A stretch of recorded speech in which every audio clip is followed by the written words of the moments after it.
May kinalaman po ito sa paglapit po natin sa Panginoon. Bakit tayo lumalapit sa Panginoon? Because we still need for spiritual cleansing. Kailangan po natin na maugasan po tayo sa lahat ng ating karamihan. Kasi nandito pa rin po tayo sa mundo eh. Alam natin that God is cleansed us already. Amen. Doon pa lang sa pagpapapango niya sa krus, nilinis na po tayo ng Panginoon. Pero, kung hindi po natin ilalapit po talaga yung buhay natin sa Panginoon and we are limiting our life to be close to God, eh hindi po mangyayaring gusto o ganap yung paglilinis sa atin ng Panginoon o paglilinis na po tayo ng Lord. Ito po yung pag-aaralan po natin. Ngayon, paano po ba tayo lalapit sa Panginoon? Through His Word. Kung bakit po tayo nag-church? Para makapakinig po ng salita ng Diyos. At doon po natin makikita, if you are really interested to the words of God, meaning, you getting closer to Him. Napapalapit po yung buhay natin sa Panginoon. Kapag nagkakaroon ka na ng interest ngayon, pakinggan ng salita ng Diyos, pag-aralan ng salita ng Diyos, nagkakaroon na po tayo ng kalapitan sa ating Panginoon. Napakahalaga po niyan. Tingnan po natin ito. The gospel is for sinner, para sa ating makasalanan yan. Every one of us got saved. Have sinned to God. At sabi po dito ni Pablo, Corinth was a great place to reach sinner. Alam niyo po yung Corinto, yan po yung lugar na kung saan talagang makakarami po talaga makasalanan po dyan. Especially nowadays, para tayong nasa Corinto, marami po sa atin dito mga makasalanan. Why we are here today? Because we are all sinner. At hindi po natin makakailayan, lahat tayo nagkasala. At doon sa kaninang binasa po natin, meron po sa ating ilan loob na mayroong ganong kasalanan. And we must accept this truth. Amen. Kaya nga sabi nga po sa atin ng Biblia, di ba? Sino mang nagpapahayag ng kanyang mga pagkakasala ay patatawarin ng Panginoon sapagkat siya ay tapat at mabuti. At ipatatawad sa atin lahat ng ating mga kasalanan. Alam niyo po ba yung mga nagtatapat ng pagkakasala sa Lord? Hindi po yan yung nagsasabi ng Lord, patawarin mo ako sa kasalanan ko. Hindi lamang po yan. Ang talaga nagtatapat po talaga ng pagkakasala po nila sa Panginoon, they are willing and interested to the words of God. Amen. Kasi yung words of truth na yun na galing sa Lord, yung po, yung may kapangyarihan na maglinis ng lahat ng ating mga pagkakasala. Amen. And if you are, sabi po natin na, if you are ignoring these words of God, hindi po natin malalaman kung paano tayo lilinisin ng ating Panginoong Jesucristo. It was a city where lust was king and immorality common. Now, hindi lamang po doon sa Corinto ng mga panahon na yun, maging sa panahon po natin ngayon, ito na po yung naghahari po sa atin. Tayo po yung city where lust was king. Kumbaga, naghahari na po dito sa mundo po natin ngayon, yung pong tinatawag na mga pagnanasa po natin, yung mga maruming pagnanasa po natin, at yung pong tinatawag na kasamaan po ng tao, yung mga immorality. Okay, makinig po kayo mabuti, ano po? I hope na makapag-focus po tayo. Because the Spirit of God, gusto po niyan yung nakafocus po tayo sa Panginoon at hindi po sa ibang bagay, ano po? Kasi pagka nandito ka ngayon, hindi ka nag-focus sa Panginoon, wala, sa-isay po yung pagpunta mo dito. Baka mamaya, ililigtas ka ng Panginoon na pala pero nasayang pa. Kaya makinig po tayo, ano po? Dalangin ko po sa Panginoon, kontrolin ka ng banal na Espiritu ng Diyos para mag-intindihan mo lahat ito, yung kahalagahan nito. And let us give respect to the Holy Spirit. Para sa ganoon, ito po yung banal na Espiritu, pagtutunghay po sa atin para sa mga bagay na gusto niyang ipahiwatig po sa atin. Okay. We need to know about Jesus. Kailangan po nating lahat na makilala po natin si Jesus. At paano po natin makikilala yon? Through the gospel of God. Sa pamamagitan po ng banal na salita niya, for us to be changed into our simple life. Into our simple way of life. Amen. The gospel changes sinner. Ito po banal na salita ng Diyos, ito mabuti palita ng Diyos. Hindi po ito isang pagkaraniwan lang na books na mababasa po natin, ano po? Kundi ito po yung naglalaman po ng kapangyarihan ng Diyos na bumabago sa atin, especially in our sin to God. Alam niyo po ba, if a person wanted to change, kailangan po na pag-aralan niyo po ang salita ng Diyos. Kailangan na isa puso niya yung salita ng Diyos para magkaroon po siya ng pagbabago. No more resolutions already. Huwag na po tayo, kumbaga parang napangako lang tayo ng pangako, pero patuloy naman natin ipinapako yung pangako po natin. Ano po? Katulad po nung napakinggan po natin, ano po? Kapag halimbawa gumagawa ka ng masama, kapag halimbawa nagagalit ka, no? Magpapako ka sa dingding nyo ng pako. At alam niyo po ba kung susumahin po natin yung naipako na po natin dahil sa ating mga kasalanan, baka siguro puro pako na yung bahay natin. Diba? Ganoon po karami yung mga nagagawa natin kasalanan. Like for example, today, yung hindi mo matanggap kung ano yung bagay na pagtatuwid sa iyo ng Panginoon, baka malaming pako po yan. Kaya baka hindi po pako yan, baka yung tawag po doon, sincere, alam niyo sincere, baka yun na po yung ipapako mo sa hanggan ng pintuan mo. Okay, tingnan po natin yan. Kapag po ang isang tao gusto po talaga pagbago, they really need to study and learn about the gospel of God. Kailangan po na talagang makilala niya po talaga ang Panginoon sa buhay niya. The gospel means us where we are. Kahit anong kalagayan po natin, kakatagpuin tayo ng Panginoon dito. Anong problema mo ngayon? Anong kalagayan mo sa buhay ngayon? Anong kasalanan itong pinagtatagpisawan mo ngayon? Kakatagpuin ka ng Panginoon dyan. And it is better for us to open our heart to accept all this back. Yung katotohanan na kapag nireview ka ng Panginoon, ito yung kasalanan mo. Then, alam niyo po ba kung bakit sasabihin sa inyo ng Lord itong kasalanan na ito? Kasi ayaw ng Diyos na mapahama ka doon. Gusto ng Diyos na makalaya ka doon. Amen. God doesn't want to condemn you about your sin. Amen. Gusto niya lang kasi marami po kasing tao sa panahon po natin ngayon, hindi na po nila talaga parang makita kung ano yung kasalanan na meron sila. At kailangan po yan talaga malaman natin what is really my sinner to God, my sin to God. Ano po ba talaga yung totoong kasalanan ko sa Diyos? Kasi kapag hindi po natin nahingi po ng tawad yung kasalanan na yon, hindi po talaga tayo yung paghaharian ng Lord. Hindi po talaga tayo makakapasok sa paghahari ng Diyos. Kaya nga po, kailangan tayo po mismo. Alamin natin sa sarili natin, ano po ba itong ayaw na parang hindi kalugod-lugod sa pamumuhay ko. Alamin mo yung bagay na yun, and then God will meet you there. Amen. Huwag tayo makatagpuin ng Panginoon sa pamamagitan ng salita niya. Kaya kung mapapansin natin, kapag nakikinig ka ng salita, parang alam ng tao na ito yung aming mga pagkakasala. Yung mga pinaggagawa ko kapag gabi, wala nakakakita sa akin. Bakit alam ng tao na ito? Parang may nagsasabi sa akin because of the words of God. Amen. The gospel means us where we are. Alam ng Diyos yan. Alam ng Diyos lahat ng mga bagay. Okay, tingnan po natin sabi po sa 1 Corinthians chapter 15, verse 3 to 4. Sapagkat ibinigay ko na sa inyo bilang pinakamahalaga sa lahat ng tinanggap ko rin. Ito po yung pinagkakaloob sa atin ni Pablo, no, yung pinapangaral niya sa atin, which is the gospel of God. Yun po yung maglalagay po sa atin sa kaligtasan. Katulad ng kaligtasan tinanggap din po ni Pablo sa ating Panginoong Jesucristo. Na si Kristo'y namatay dahil sa ating mga kasalanan, tulad ng sinasabi sa kasulatan, inilibing siya at muling nabuhay sa ikatlong araw, tulad din ng sinasabi ng kasulatan. All was there in the words of God. Nasa salita ng Diyos. Kaya nga kapag hindi natin alam yung mga bagay na yun, mamaya, hindi mo alam kung ano po yung ibig sabihin ng cross of Christ. Kasi marami po talaga mga panlilindang kung ano po yung mga bagay na ito na tungkol kay Kristo. Baka mamaya, tinadaya na po pala tayo. At pati yung kaligtasan natin, nadadaya na rin. Kaya marami po mga tao ngayon, they are easily accepting other teaching which is not the teaching from Jesus. Alam niyo kung bakit nila madaling tinatanggap yun? Madali sila nalililang kasi hindi po nila pinabasa yung salita ng Diyos. Hindi nila pinag-aaralan yung talagang totoong gospel talaga ng ating Panginoong Jesucristo. Kaya nga, we must know about things in the gospel. Kailangan po natin matutunan po yung mga bagay na yun. Hindi lang po tayo nagsisimba and then makatulala lang po tayo tapos kung ano yung mga ginagawa natin. Just focus and listen to the words of God para na sa ganon, makapasok sa iyo yung pagkakakilanlan sa Espiritu ng ating Panginoong Jesucristo. And so, doon po ang paglilinis po sa atin. The gospel transform us into what we ought to be. Alam niyo po yung mabuting balita ng Diyos, yan po yung kumbaga napapabago ng buhay po natin. Kung ano po yung gusto mangyari sa buhay po ng ating Panginoon. Actually, alam niyo, hindi naman po ako yung nagbabago sa inyo. Kundi ang Diyos po mismo ang nagbabago para sa atin. Amen.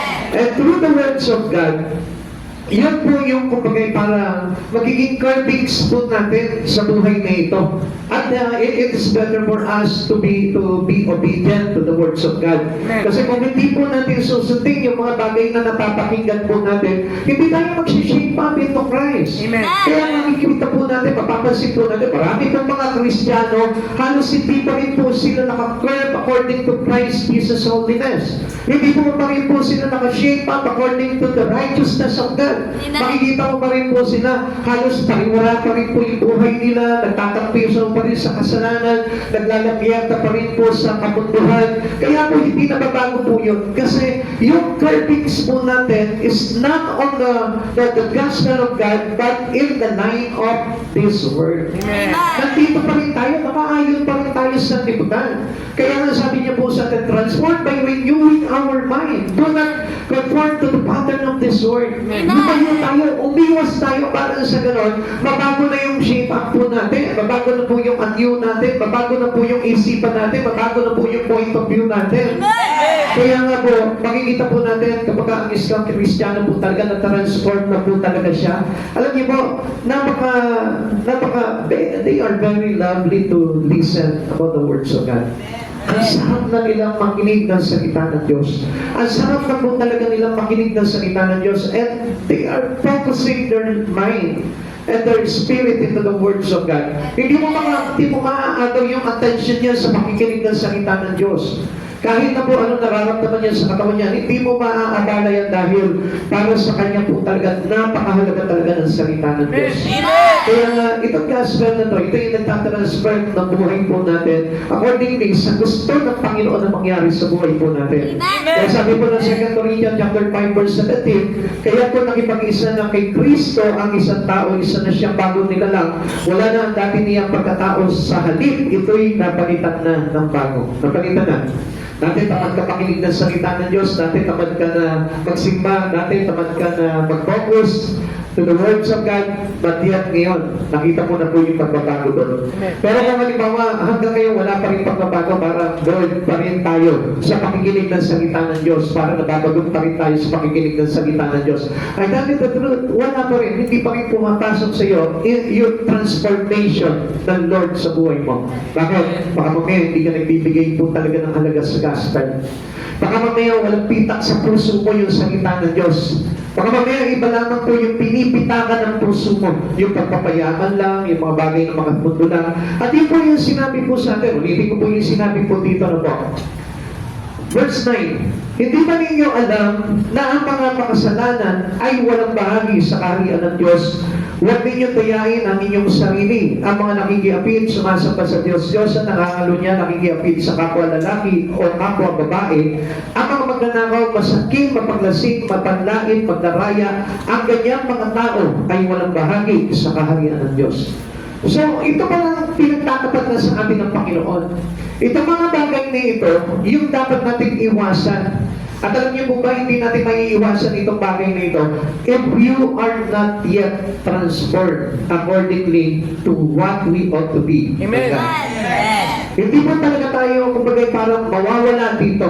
Hindi mo naman ginagawa yan, Pastor. Pero kanya, ninanam mo yan eh.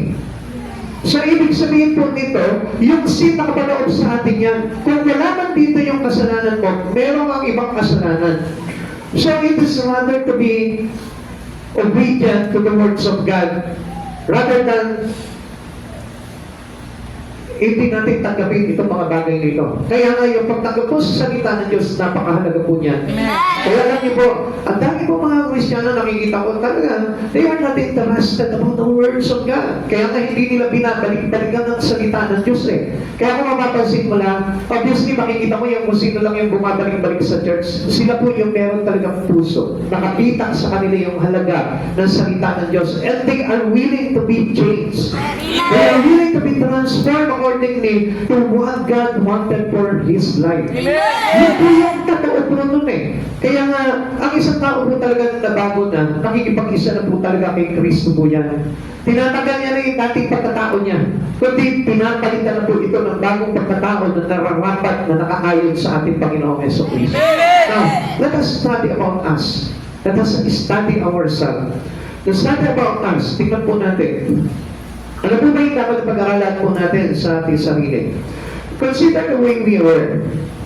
Ano po ba tayo ngayon? Ano po ba tayo noon? Tingnan niyo po yan ha. Before na tayo po tumanggap sa Panginoong Jesucristo, ano ka noon? Tingnan po kung baka mamaya hindi pa rin nagbago, ikaw pa rin yung noon at ngayon. So, kailangan po there is changes that really happens to you right now. Ngayon na po pagbabago dapat na naganap sa buhay po natin. Kasi, come on, din po tayo mag-focus. Kapag wala pa po nababago sa iyo, at wala pa rin po yung interest mo into the gospel, doon sa mabuting balita ng kaligtasan natin sa salita ng Diyos, ang ibig sabihin po niyan, yun ka pa rin. Kung ano ka noon, ikaw pa rin ngayon. Amen. Kaya, huwag po tayo umasa na magmamana po talaga tayo ng kaharian ng Diyos dahil po yun sinabi. At hindi pa rin po tayo malilinis sa kasalanan po natin kung tayo po ay nandun pa rin sa old life po natin. Kasi sabi po na sa atin dito ng verse 9, the unrighteous shall not inherit the kingdom of God. Yung mga makasalanan ay hindi magmamana ng kaharian ng Diyos. So, ibig sabihin pa sa atin, if we are truly accepting Christ Jesus, at kung tayo po ay meron na po talagang kamalayan pagdating sa salita ng Diyos, kapag meron po tayong kasalanan, willing po tayo na baguhin po yung pagkakasala na yun. Amen. At hindi po yan mababago kung halimbawa sinasabi lamang po natin. Sabi ko nga po sa inyo, you must close your life into Christ Jesus. Kasi kung malayo po tayo sa tubig, paano ka makakapaligo? Hindi ka makakapaligo na malayo ka sa tubig. Kung nasan yung imbakan mo ng tubig, kung nasan po yung shower mo, yung bathroom mo, kailangan doon ka pupunta. So, ibig sabihin, if you know who's the one to cleanse you, dapat doon ka lalapit. Amen. Kung nananatili tayo sa mundo na ito, at ang pinagkakabalan lang natin, yung mga bagay na mga sanlibutan, how can we be cleansed by God? Paano mo mangyayari po yung paglilinis na yun kung hindi mo ilalapit ng todo ang buhay mo sa Panginoon? Kaya listen to this, mga kapatid sa Panginoon. Kaya hindi niyo po ba napapansin, kapag ikaw ay sinave na ng Lord, ang lapit-lapit na ng buhay mo sa Panginoon. Your interest is 100% into your heart. Amen. Yung 100% na interest mo sa Panginoon, punong-puno dito sa puso mo. Kaya makikita mo, magjo-join ka na ngayon sa mga bagay na spiritual, magjo-join ka na ngayon sa mga activities in church, magjo-join ka na ngayon sa mga bagay na makapagpapalakas ng espiritu mo. Amen. And it doesn't matter kung ano man yung mga kabisihan mo, kaabalahan mo sa buhay na ito. Kasi yung layunin mo talaga, maligtas ka. Magmana ka ng kaharian ng Diyos. Kaya, it doesn't matter, wala kang pakialam doon kung ano man yung bagay na ginagawa mo sa buhay mo. Ang mahalaga na sa iyo ngayon, yung mga bagay na pakalangit na. Kaya nga sabi po sa atin ng Kolosas, sabi po sa atin ni Pablo, isa-isip natin yung mga bagay na makalangit at hindi na yung mga bagay na makalupa.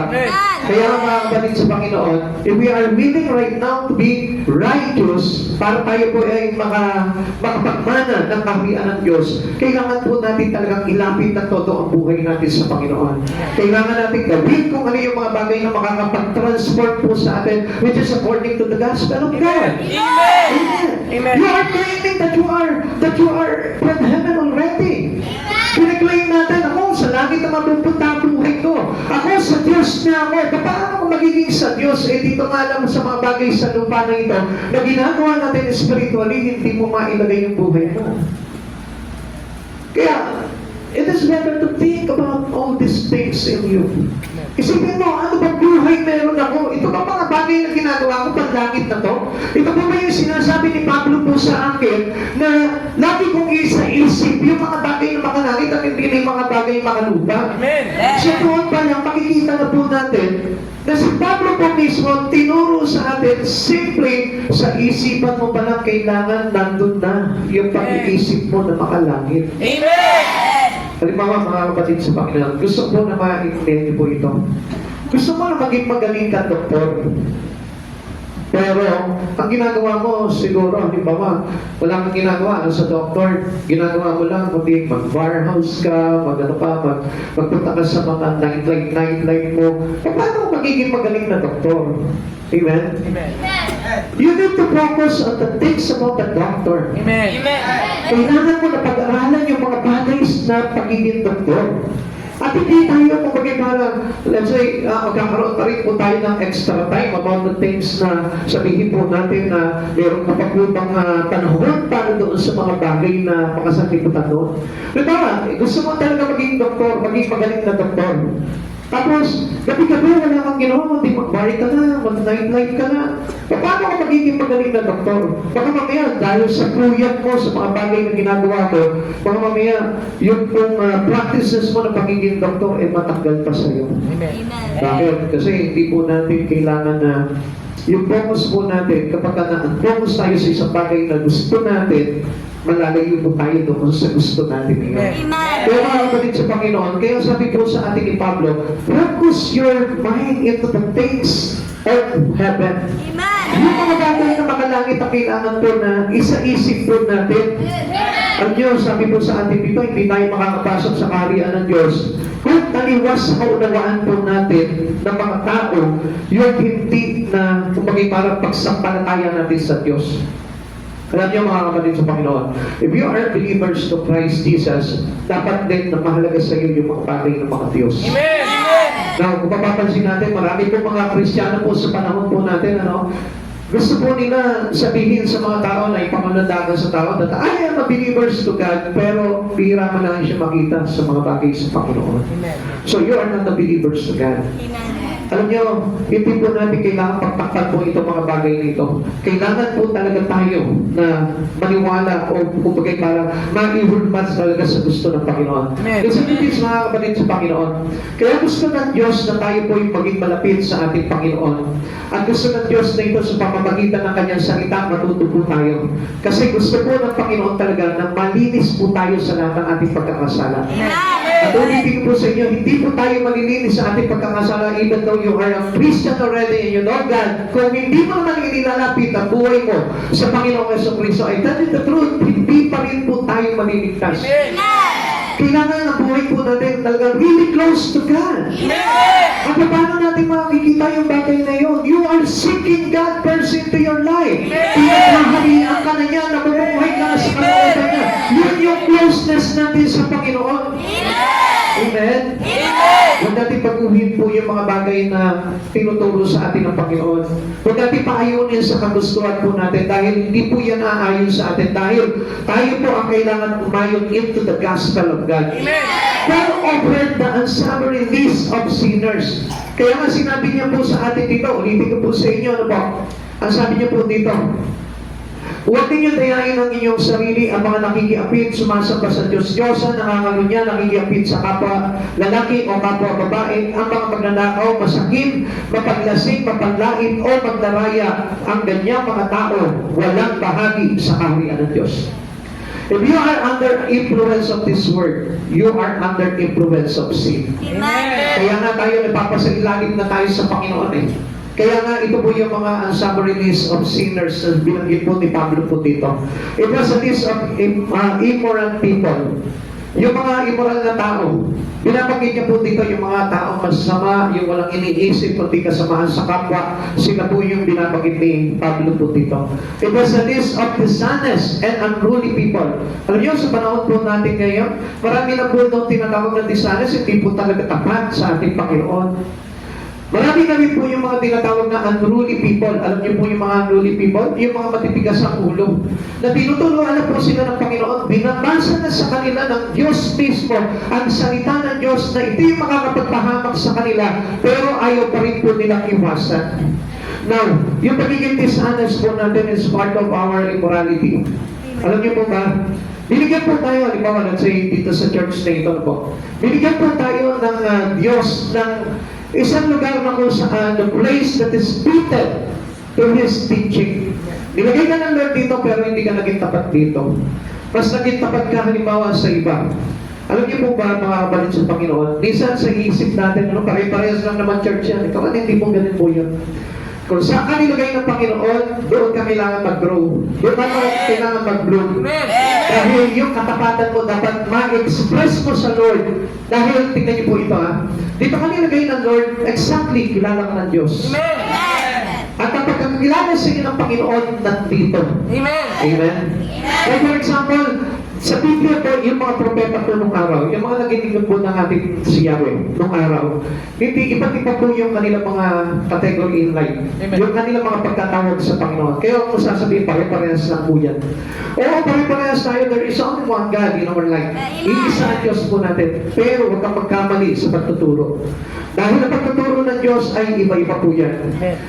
Meron po tayong, marami po tayo, at kung papasin po natin, meron tayong pagkakaiba sa isa't isa. Tingnan niyo po yan. Alam niyo, siguro medyo may kamukha ka, pero minsan sa ilong hindi kayo magkakahawig. So, ganun kagaling ang Diyos. So, ganun din kagaling ang Panginoon kung bakit ang Diyos mismo pumipili sa iyo ng church sa paglalagyan sa iyo because it is fitted to what God wanted you to hear. Kung ano yung gusto ng Diyos na iparinig sa iyo. And this is dishonest to God kapag hindi po natin tinatanggap yun. Tinatakasan natin yung pagtuturo ng Diyos sa buhay mo. Kaya kung minsan, ano nangyayari po sa isang Kristyano hindi lumalago? Tumatanda na lamang po sila pero hindi po sila napapasakot. Kaya pansinin niyo mga kapatid sa Panginoon. Kaya nga po tayo kailangan maging mature po tayo eh. Dahil yung maturity, napakahalaga po niyan sa buhay po natin. Amen. If we want to be cleansed through the gospel of God, paano po tayo malilinis sa ating mga pagkakasala kung hindi ka nagmamature? Amen. Kung kada tatapigin ka ng Panginoon, magagalit ka. Kung kada ikukurik ka ng Panginoon, magre-reklamo ka. Paano mo matututo doon? Alam niyo mga kapatid sa Panginoon, the gospel is very sabihin natin na masyadong very offended po talaga ito. Ma-open ka dito kung hindi ka marunong tumanggap talaga ng salita ng Diyos. Kung hindi mo kilala talaga si Kristo sa buhay mo at ipipilit mo lamang yun sa sarili mo, I tell you, you are God. Amen? Kaya nga tayo lumalapit sa Panginoon because we have God. And this God was not here. Amen. Kundi ang Diyos po natin nandun sa kanyang trono. At hindi maaari na tayo yung Diyos na magpapasunod sa Kanya. Lord, this is the place that I need. This is the place that I wanted. This is the teaching that I really want to hear. Come on. Baguhin po natin yung sarili po natin sa ganang mga kaisipan. Ito yung naririnig ko eh. Come on, magbasa ka ng Bible para maintindihan mo talaga. Dahil Diyos, He is against of the teaching of the people only. Amen. Yung mga katuruan na naayon lamang po sa mga tao. Kaya nga kala po natin, pwede itong ganito, pwede itong ganito, pwede itong ganito. Lahat pinapwede na po natin.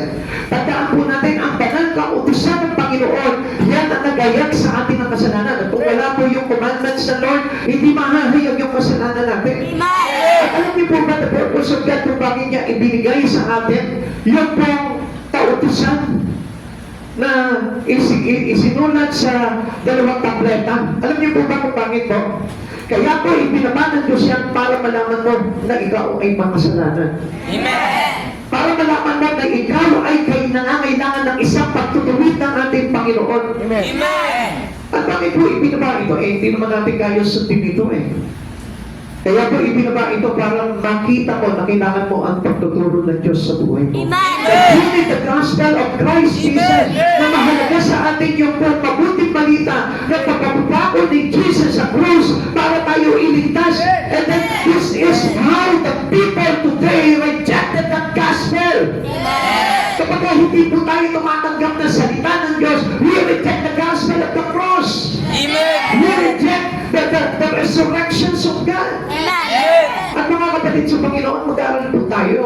Kasi mahalaga po na pinag-aaralan po natin ang mabuting balita ng Diyos para na sa kanon, hindi po tayo maging dishonest and unruly people. Ayaw na talaga yung mga hindi tapat. Ayaw ng Diyos talaga yung mga sanawahan. Kaya nga sabi niya po doon sa bayang Israel, sabi niya, kayo mga adulterous generation. Alam niyo po ba kung bakit po tinawag ng mga adulterous generation yun? Hindi tayo nangangalunya sila. Hindi dahil may asawa sila na asawa ng iba. Hindi po yun, kundi meron silang ibang gospel. Amen. Meron silang ibang katuruan. Na kung saan yung kabatahanan ay nililihis po nila sa gusto lamang po nilang marinig. Huwag pong matigas po yung ulo po natin dahil masyado na po maikli ang panahon para magtigas pa po tayo ng ulo at hindi pa po tayo maging honest sa Panginoon. Amen. Pag tinutuwid ka ng Panginoon, magpatuwid ka. Pag sinasabi na sa iyo ng Panginoon na ito yung bagay na dapat mong ayusin sa buhay mo, ipaayos mo yan or else magiging pagsisisi mo po yan pagdating na araw. Not one of Paul's knees was fit for heaven. Ito ba mga nabanggit na po ito? Sinisiguro po sa ating po ni Pablo na wala po itong bahagi sa kaharian ng Diyos. Ang sabi niya po sa atin po dito, sabi ni Pablo po dito, and such were some of you. Ang ilan sa inyo ay mga ganito. Now, kung papasinin po natin, siguro dito sa church na ito, hindi ilan, lahat tayo. Ibanay. Ay lahat, ganito po ang kalagayan po natin. Ito pong nabanggit po natin dito, ulitin ko po sa inyo. Huwag ninyong dayahin ang inyong sarili, ang mga nakikiapit, sumasamba sa Diyos. Diyos ang nangangalo niya, nakikiapit sa kapwa lalaki o kapwa babae. Ang mga magnanakaw, masasakit, mapaklasing, malabanlait, o magdaraya, ang ganyang mga tao ay walang bahagi sa kaharian ng Diyos. So, tayo po ay nandiyan. Subalit, nung tinanggap natin si Yesu Cristo sa buhay natin, what a great life we have today. Amen. Alam niyo kung bakit? Because of the grace of God. Naligtas po tayo. Kaya sinabi sa atin ni Pablo, and such were some of you. Yung iba sa inyo ay ganito. So, sa atin po dito, alam niyo po ba yung tinutukoy ni Pablo dito? Those who received the gospel of God saved already. Whatever sin na nakalagay po dito na binanggit ni Pablo, ito po ang sa release ng mga tao na ito na hindi magmamana ng kaharian ng Diyos. Kahit nandito ka, kung tinanggap mo yung gospel, yung pagtuturo sa iyo ng Panginoon, wala ka na dito. Amen. Tinanggap ka na dito ng Panginoon sa list na ito. Eh di ba napakabuti ng Panginoon? Simply accept the gospel of God. Be obedient. Maging tapat ka. Huwag matigas ang ulo. Ganun naman po yung sinasabi sa atin ng Panginoon. Amen. Diba? Do not be unholy. Do not be dishonest to God. Mahalin mo, bibigin mo yung pagtuturo sa iyo ng Panginoon. Nilagay mo sa church na ito, dapat mahalin mo yung pagtuturo ng Diyos sa iyo dito. At hindi basta-basta ma-open tayo because if you are a matured Christian, if you are matured Christian, marunong ka tumanggap ng salita ng Diyos. Marunong ka tumanggap ng pagtatuwid ng Diyos. Sa mga Kristiyano at mga natuto kay Kristo, tumatanggap ng koreksyon. Tumatanggap ng pagtatuwid. Tumatanggap ng pagbabago. Because He is now one with Christ. He is now a new creation. He is not now on the old path of His life. Wala siya sa dating pagkatao niya. Dati po, alam niyo, nung nandun tayo sa list na yun, alam niyo po, marami pong tao na heaven-bound Christian were once hell-bound. Dati tayo, nandun tayo, patungo tayo ng impyerno eh. Nung hindi ka marunong tumanggap ng pagtutuwid sa iyo ng Panginoon, nung hindi ka talaga nakikinig ng gospel ng Lord, ng salita ng Diyos, tayo po eh, alam na po natin na sinabi po ni Pablo, papunta tayo sa impyerno. Kung halimbawa hindi ka marunong magpatuwid sa pangaral ng Diyos sa buhay mo, sa salita ng Diyos, ibig sabihin niya, hell-bound ka ba? Pero kapag ka natanggap mo na yun, natutunan mo na kayong tumanggap, natutunan mo na kayong maging tapat sa mga bagay sa Panginoon, natutunan mo na hindi ka na maging matigas ang ulo, I tell you, heaven-bound na po yun. Amen. This world, we are all lost until God save us. Doon lamang po yun. Kung tayo po iniligtas na ng Panginoon, willing ka na to accept everything. You are not easily to be offended. Hindi na po tayo madaling masaktan ang kalooban natin. Pagkos natutuwa na tayo, oh, thank you Lord, tinuwid mo ako dito. Alam ko, mapapahamak ako dito eh. Alam ko Lord, na kapag inuna ko yung mga bagay sa mundo na ito, mapapahamak ako eh. Eh sino ba nagsabi sa atin na hindi tayo mapapahamak kung uunahin natin yung mga bagay sa mundo na ito at mabaliwalain natin ng Diyos sa buhay po natin? Lahat ng mga inuuna yung mga bagay sa mundo na ito, kaysa unahin ng Diyos sa buhay po nila, alam po ba natin na wala po tayong kasiguraduhan. Amen. Ang kasiguraduhin po natin, kapag inuna na po natin sa buhay po natin ng Panginoon, eh, must listen to this. Sabi nga ni Pablo, do not be unruly. Huwag na matigas ang ulo natin. Kapag narinig nyo na, yung tinig ng Diyos na nagtutuwid sa atin, sumunod na tayo. Huwag na maging matigas ang ulo natin. Tingnan nyo po. Basahin po natin yung Romans chapter 3, verse 10 to 23. Ito yung malagayan po natin.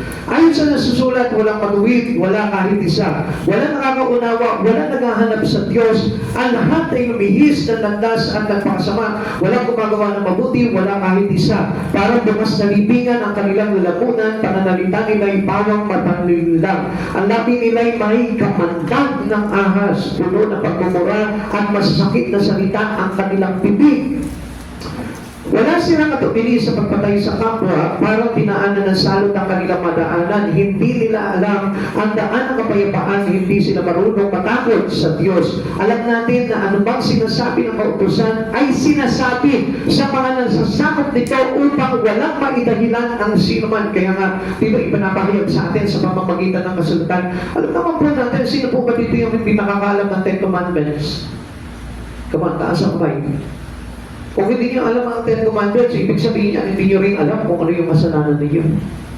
Baka mamaya, ikaw pa rin yung nagsasabi na matuwid ka, pabuti ka. Amen? Hindi ka nagkasala. Come on. Kaya po, itinalag po sa atin ito para makita po natin kung ano yung mga bagay niyo. Okay. Sabi po dito, alam natin na ano ba sinasabi ng kautusan ay nagsinasabi sa mga nasasakot dito upang walang maidahilan ng sino man at dahil dito'y managot ang lahat sa Diyos. Walang taong napawalang sala sa paningin ng Diyos sa pamamagitan ng pagsunod sa kautusan sapagkat ang ginagawa ng kautusan ay ipaalam sa tao na siya'y nagkasala. So, yun lang po yung purpose ng kautusan para ipaalam sa atin na tayo nagkasala. Now, dito pinapakita ng Diyos na napakahalaga ng tinatawag na gospel, yung mabuting balita. Because dito nakapaloob yung grace ng Lord para maligtas lang na po tayo. Kasi hindi talaga tayo maliligtas eh. Tuloy po natin, verse 21. Ngunit ngayon nahayag na kung paano ginagawang matuwid ng Diyos ang tao. Ito'y hindi sa pamamagitan ng kautusan, bagaman ang kautusan at ang mga propeta ang nagpapatotoo tungkol dito, ginawang matuwid ng Diyos ang lahat sa pamamagitan ng kanilang pananampalataya kay Jesucristo. Walang pagkakaiba ang mga tao sapagkat ang lahat ay nagkasala at walang sino mang nakaabot sa kaluwalhatian ng Diyos. Huwag po natin sabihin na iba naman ako eh. Ako, mabait ako eh. Come on. Huwag po tayo mapagpag-ibabaw. Lahat tayo nagkasala. Amen. Kaya nga, gagawin lamang po tayo matuwid sa pamamagitan ng pananampalataya natin kay Jesucristo. At paano makakapanampalataya ang isang tao sa Panginoong Jesucristo? If you rejected the words, the gospel of salvation. Alam niyo po yung gospel, it is the gospel of our salvation. Yung mabuting balita na ipinapahayag sa atin, yun yung nagligtas sa atin. Nakapanood ko yung grace ng Lord. Yung pagkapatako niya sa cross, yung pagkamatay niya, yung sa ikatlong araw na buhay siya.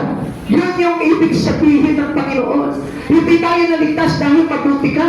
Hindi tayo naligtas dahil matulungin ka. Amen. It is not about your good works. It is by the grace of God. Sabi po ng Ephesians chapter 2. Amen. Kaya mga kapatid sa Panginoon, kung hindi mo ipapasakop ang buhay mo kaya sa Kristo, where is the grace? Come on, tatanungin kita, nasaan yung grace ng Lord? Nasaan yung biyaya ng Lord kung hindi mo ipinapasailalim yung buhay mo kay Jesu Kristo? Alam natin na hindi natin makakamit yung biyaya ng Diyos kung tayo hiwalay sa Diyos. Kaya nga, sabi po sa atin ng Isaiah chapter 59 verse 2, dahil sa inyong mga pagkakasala kung bakit hindi naririnig ng Diyos ang inyong mga panalangin. So, it is there is no blessing. So, there is no answered prayer. Ngayon, sasabihin natin, ligtas naman ako eh. Paano ko maliligtas kung hindi mo nga tinatanggap? Yung kapahayagan ng Lord na nagsasabi sa iyo, by the grace of God, you are saved. Amen. Amen?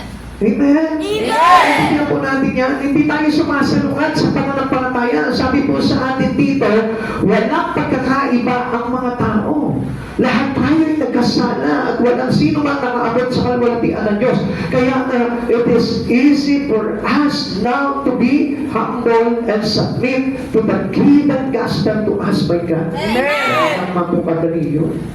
Kaya nga sabi ko nga po sa inyo, yung mga taong unruly and dishonest to God, hindi po talaga yan mapapagharian ng Diyos pagdating ng araw. What angels of destinations of this lost one? God's grace rescues sinner and changes them. Kung hindi po tayo magpapasailalim sa biyaya ng Diyos, hindi po talaga tayo mababago at hindi po tayo talaga maliligtas. Ngayon, yung grace ng Lord na yun, hindi porque, halimbawa, tinanggap natin yung grace ng Lord, tinanggap na natin yung kaligtasan. Kailangan, pag tinanggap mo yung grace ng Lord, makikita na rin po sa inyo yung transformation. Amen. Yung transforming life na tayo po ay bago na, hindi na yung dating pagkatao. Amen. At yun yung, kumbaga, parang napapabalutan na ng biyaya ng Panginoon, which is the Which is the grace of God.